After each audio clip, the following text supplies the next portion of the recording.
오늘 말씀 보겠습니다. 고린도전서 첫 부분인데요. 특별히 고린도 교회는 사도 바울이 개척을 했어요. 설립을 했죠. 교회 창립자는 그리스도 한 분 외에는 어떤 누구도 대신하거나 또 대체될 수가 없죠. 교회 창립자는 예수 그리스도입니다. 그리고 이제 그 다음에 세워지는 지역교회를 우리는 보통 설립이라고 하죠. 자, 그런데 고린도 교회는 사도 바울이 개척을 했어요. 그는 원래 그 소아시아 지방을 전도하면서 여기저기 쫓겨도 다니고 돌아다니다가 결국 아덴에서 쫓겨납니다. 사회 질서를 복음 전한다는 명목으로 물랑케 했다는 이유 때문에 거기에서 큰 또 분쟁이 벌어지고 거기서 쫓겨나죠. 쫓겨서 도망간 데가 사실은 고린도라는 대도시입니다. 고린도는 지도를 보면 항구 도시죠. 이 도시는 상업 도시입니다. 뭐 아주 직설적으로 표현을 하자면 얼마나 그 돈이 또 재정이 흥청망청 많았던지 뭐 개도 돈을 물고 다닐 정도로 이렇게 부유한 도시죠. 그리고 그 시대 사람들의 정신 세계처럼 또 신지식을 사모하는 기운이 아주 팽창했던 도시입니다. 그래서 항상 무언가 새로운 것을 추구하고 신지식을 쫓는 그런 풍토가 많았습니다. 게다가 각처에서 사람들이 몰려들고 또 부유한 도시이다 보니까 자연적으로 나타나는 현상이 어떠했겠습니까? 아주 음란했습니다. 아프로디테 같은 우상들을 섬기면서 심지어는 음란하면 코린티안, 그러니까 고린도 사람 같은 인간들, 이거는 뭘 은유적으로 대변하는 표시인가 하면은 음란한 사람들, 고린도 도시 같은 사람들 이렇게 표현될 정도로 아주 음란한 도시였습니다. 근데 바울이 이곳에 도착을 해서 그는 생업을 위해서 누구를 만나게 되냐면 브리스길라와 아굴라를 만나게 되는 거죠. 이 세 사람은 하필 업이 같았어요. 텐트를 만드는 텐트 메이커였죠. 사정을 듣고 보니까 이 브리스길라와 아굴라도 저 로마의 글라우디오 황제의 추방령에 의해서 예수 믿는 이유 하나로 쫓겨난 사람들이에요. 바울도 쫓겨서 고린도에 왔고 브리스길라와 아굴라도 예수 믿는 이유로 로마 시내에 살다가 쫓겨서 여기까지 흘러와 텐트를 만드는 일로 생계를 이어가고 있던 차였습니다. 그러고 보니까 이 세 사람은 공통분모가 하나 있죠. 자의적으로 여기에 어떤 꿈을 가지고 찾아온 도시가 아니에요. 어쩔 수 없이 쫓겨서 온 지역이 고린도였습니다. 그런데 운명적인 만남을 통해서 사실상 이 브리스길라와 아굴라 집에서 바울과 함께 교회가 시작이 된 겁니다. 그것이 고린도 교회의 출발이에요. 우리는 이런 간단한 개요를 통해서 한 가지 굵은 하나님의 나라의 경영의 원리 하나를 볼 수가 있는데, 하나님의 나라는 인간의 어떤 자의적인, 의도적인, 주도적인 어떤 계획이나 도모로 진행되거나 경영되거나 이루어지지 않는다는 거죠. 불가피하게, 어쩔 수 없이. 그랬는데 결과는 이게 하나님의 계획이었고 경영이었고 하나님의 섭리였구나 라는 것을 우리는 꼭 겪고 나서, 지나고 나서 하나님의 손길을 보게 되는 거죠. 아마도 이런 원리를 따르자면 우리 인생사에 벌어지는 일들도 마찬가지입니다. 또 개인적으로 한번 자기의 시간들을 돌아보면 그때 참 그렇게 떠밀릴 때는 막막했고 기가 막혔는데, 오히려 그 일을 통해서 오늘 이 자리까지 우리를 이끄시고 우리를 하나님의 선한 인도하심을 따라 이 자리까지 두신 하나님의 경영의 솜씨를 발견할 때 깜짝깜짝 놀라는 거죠. 그러니까 우리는 데살로니가서의 말씀처럼 범사에 감사할 수밖에 없는 거예요. 이게 뭐지? 선뜻 이해도 잘 안 되고 해석할 수도 없고 할 때는 딱 방법이 하나 있어요. 하나님의 전능하심과 그분이 나를 향하여 최고의 선하신 분이심을 믿는 겁니다. 그 믿음을 가지고 있어야 돼요. 믿습니까? 6월 한 달에도 이제 우리는 아무것도 쓰여지지 않은 노트 한 권을 받았어요. 여기 어떤 그림들이 그려질까?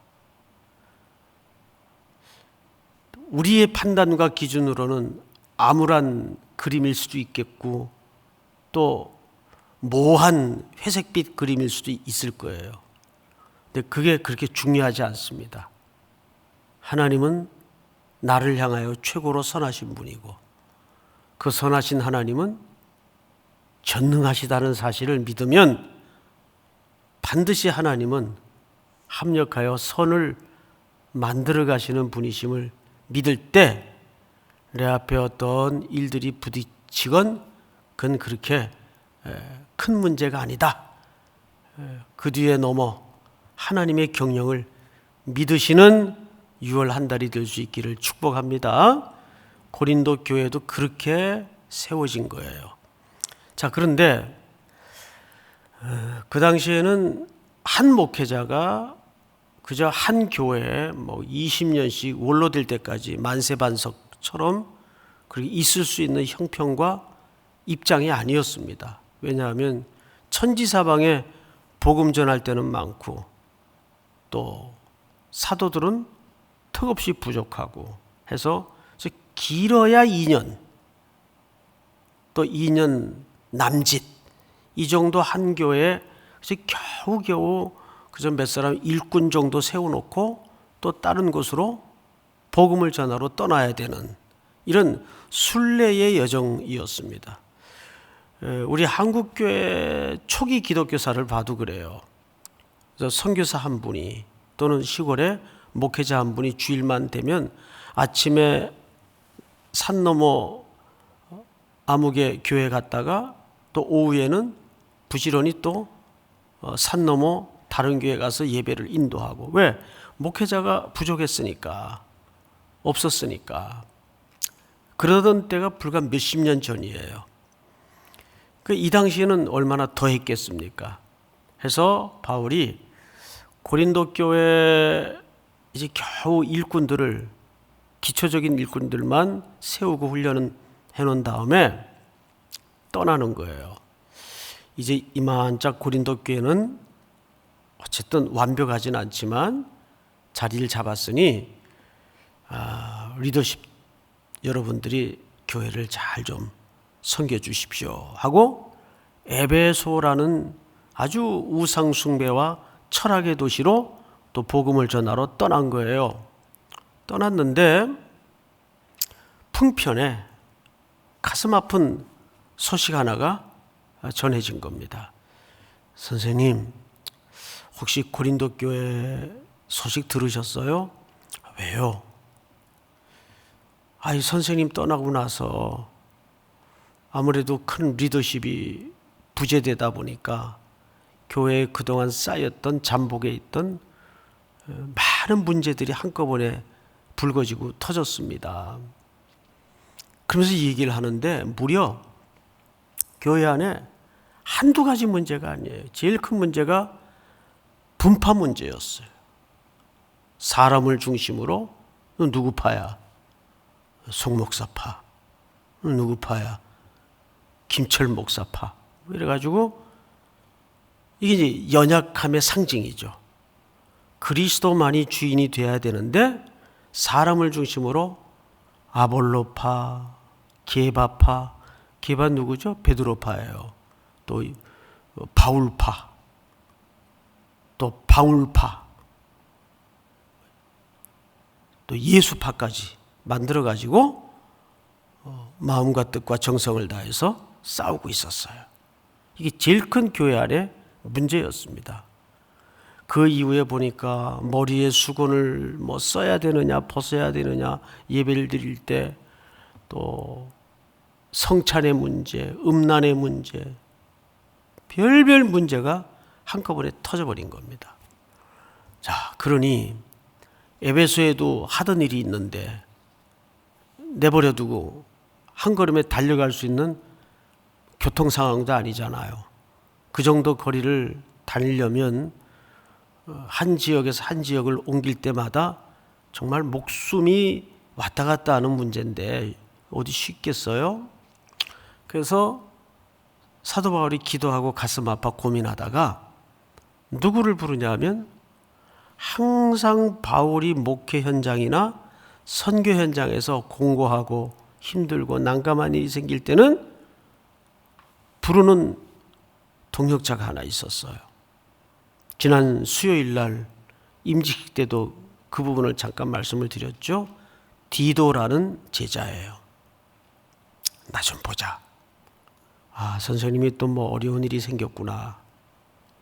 내가 마음이 급하다. 그래서 편지를 써요. 이것 좀 교회에 전달해 주고 와라. 그래서 쓰여진 편지가 고린도 전서예요. 그리고 디도가 갔다 와서 다시 보낸 편지가 고린도 후서예요. 그래서 고린도 전서나 고린도 후서 같은 책을 서신서라고 말하는 이유가 그래서 편지 형식의 글이다 해서 서신서라고 말씀을 드리는 거예요. 그렇게 이제 성령의 감동을 받아 바울이 고린도 전서를 썼습니다. 자, 그러면 주로 이 고린도 전서에는 어떤 내용이 담아져 있을까요? 첫 번째 편지죠.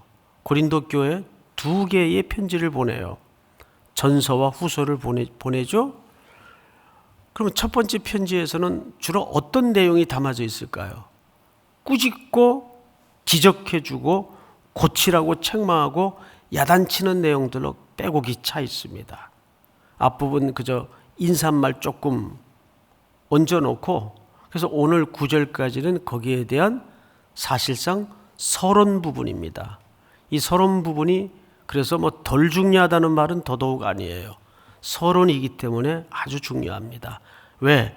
이 이후에 고린도전서 전체를 가늠짓는 중요한 내용들이 이 속에 담아져 있기 때문에 그래요.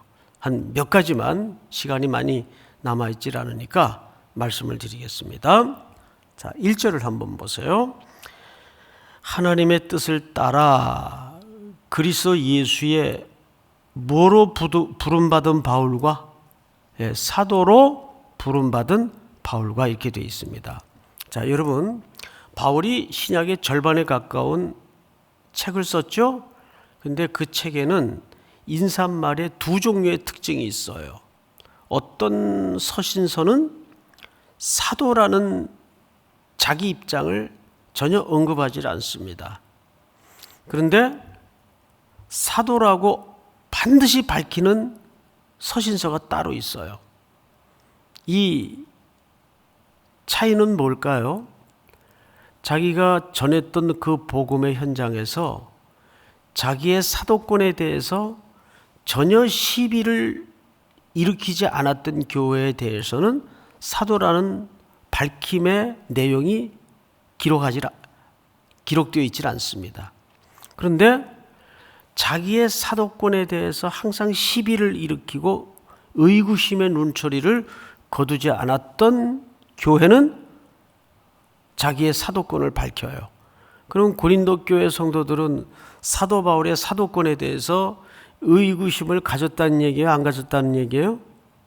가졌다는 얘기죠. 그래서 밝힙니다. 그러면 우리는 이렇게 또 혹 생각할 수 있겠죠? 뭐 그러거나 말거나 그냥 뭐 굳이 이렇게까지 자기가 사도인 것을 밝힐 뭐 필요가 있나? 근데 이것은 사실 개인적 차원 때문에 밝히는 게 아닙니다. 왜냐하면 자기가 전했던 복음과 또 앞으로 전할 그리스도의 복음의 권위가 손상되지 않도록 하기 위해서 자기가 그리스도께로부터 보냄을 받은 이 사도라는 말이 보냄을 받다라는 뜻이잖아요. 그러니까 복음을 위해서 자기의 사도권을 밝히는 거지 자기의 어떤 개인적인 명예 실추 때문에 밝히는 게 아니란 말이에요. 이 고린도 교회는 사도권에 대한 바울에 대한 의구심을 아직 흔쾌하게 거두지 않았을 때입니다. 자, 그리고 이제 성경을 더 보십시다. 받은 바울과 형제 소수데네는 이렇게 돼 있어요. 이 소수데네를 뭐라고 수식했죠? 바울이 형제라고 수식을 했어요. 근데 이 소수데네는 많이 알려지지 않는 인물이지만 바울에게는 잊을 수 없는 인물이에요. 이 서신서의 역사적 배경이 되는 사도행전을 여러분 집에 돌아가셔서 이 부분을 한번 찾아보시면 바울이 고소당에 공경에 처했을 때 놀랍게도 바울을 대신해서 매를 맞았던 형제입니다.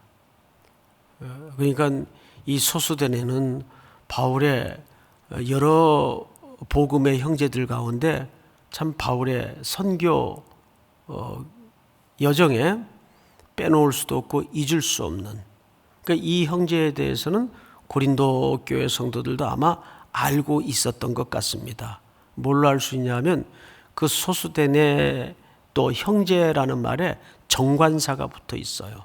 그 형제, 그 소수데네는 이런 뜻입니다. 그러니까 아마도 고린도 교회 성도들도 이분에 대해서는 잘 알고 있는 인물이었던 것 같아요. 고린도에 있는 하나님의 교회. 자, 여러분, 이 말이 그냥 이렇게 평범한 말이 아닙니다. 방금 서론 부분에서도 밝혔듯이 고린도 교회는 그렇게 당시 고린도 도시가 인구가 몇 명쯤 됐는지 아십니까? 60만 명이에요. 그러니까 작은 도시입니까? 큰 도시입니까? 고대 도시로서는 어마어마한 규모입니다. 당시 60만이었으니까. 지금도 사실 대도시 외에는 인구가 이렇게 많은데 그렇게 60만 되는 도시가 많은 게 아니거든요. 근데 고린도 교회는 그 고린도라는 도시는 그 정도로 큰 대도시였습니다. 게다가 그렇게 음란했고 새로운 지식 숭상에 빠져 있었고 우상 숭배에 빠져 있었고 재정이 흘러넘치다 보니까 온갖 방탕이 매일 흘러넘쳤던 도시예요. 그런데 바울이 여기에서 아주 절묘한 대조를 일부러 이루어 글을 기록하죠. 뭐냐면 고린도에 있는 뭡니까? 하나님의 뭡니까? 교회. 하나님의 교회. 세상 속에 있는 삼일교회는 뭡니까? 하나님의 교회. 여러분 이 교회라는 말이 에클레시아라는 말이에요. 에클레시아라는 말은 총회라는 뜻이거든요. 근데 이 단어가 사실 기독교인들이 처음 사용한 단어가 아니에요. 그 당시에도 헬라 시대에도 에클레시아가 있었어요. 그 에클레시아는 도시국가들의 연합총회를 얘기합니다. 사도행전에도 나오죠. 이 연합은 무엇을 결정하는 곳인가 하면 사람들의 이익과 세상의 공공의 이익을 위해서 회의를 하고 결정짓는 총회를 에클레시아라고 합니다.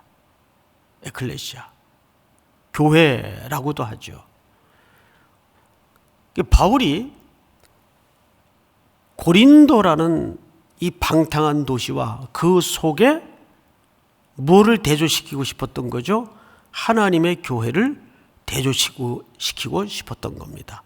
자, 우리 마지막으로 한 군데만 더 보십시다. 하나님의 교회 곧 그리스도 예수 안에서 거룩하여지고 성도라 부르심을 받은 자들과, 그 다음부터 여러분들 한번 하반절만 같이 읽읍시다. 시작.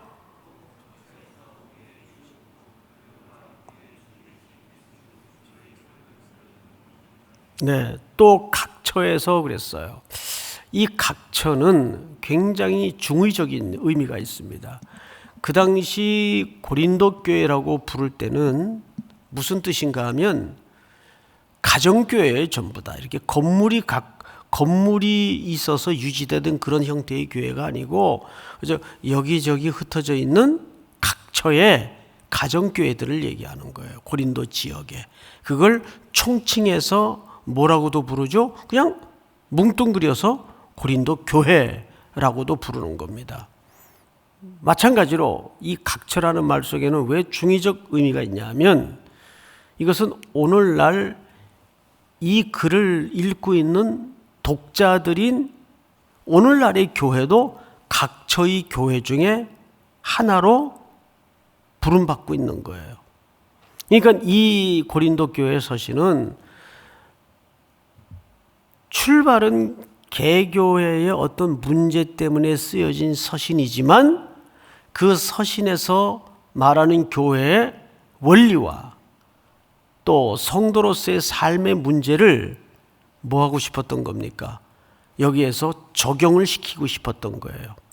오늘 우리는 서론 시간이니까 깊게 이제 본문으로 들어갈 수는 없었지만, 오늘 여기서 우리는 한 두 가지 좀 기도할 제목을 가졌으면 좋겠습니다. 첫째,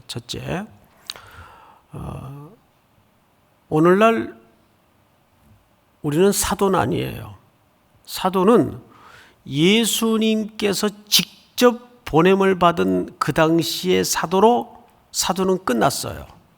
더 이상 사도라고 주장하거나 사도라고 불리워지는 것은 성경적인 태도가 아닙니다.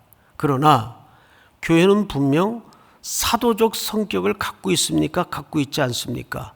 갖고 있습니다. 사도적 성격을 갖고 있어요. 교회는 어제도 우리 낮 시간 설교를 통해서 들었죠.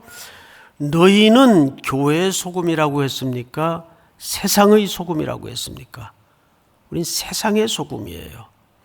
여러분들은 각자 이 한 주간도 교회가 돼서 어디로 보냄을 받는 거죠?